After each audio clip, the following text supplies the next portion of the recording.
अस्सलाम वालेकुम प्यारे बच्चों, आज हम कहानी सुनेंगे बहादुर बंदर बादशाह की। एक घने जंगल में बंदरों का एक गिरोह रहता था। बंदरों का बादशाह बहुत अक्लमंद था। एक दिन इसने अपने गिरोह को इकट्ठे बुलाया।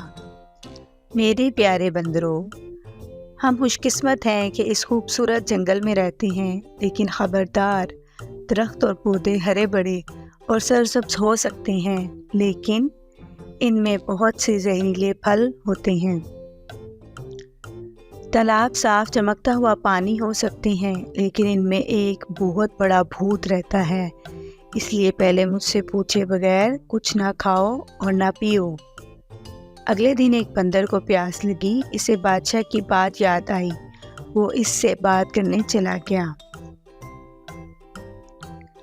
बच्चे फिक्र ना करो, बादशाह ने कहा, मैं तालाब को छानबीन करूँगा कि ये महफूज है या नहीं।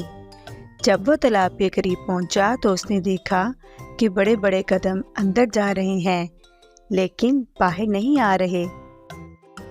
इससे बंदर बादशाह ने ये नतीजा निकाला कि यही वो जगह है जहाँ भूत छुपा हुआ था।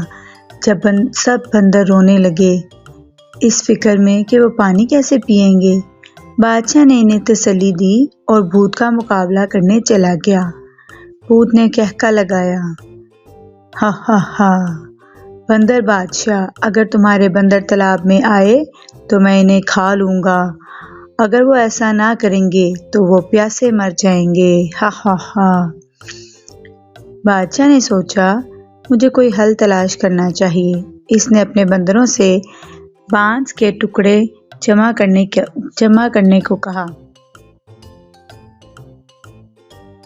खोखली बांसों की झाड़ियों को आपस में जोड़ने लगा। इसने इससे एक पाइप बना लिया जो तालाब का पानी चूसता था, और बंदर अपने दिल की खुशी के मुताबिक पानी पीते और सब बंदर बहुत खुश हो गए।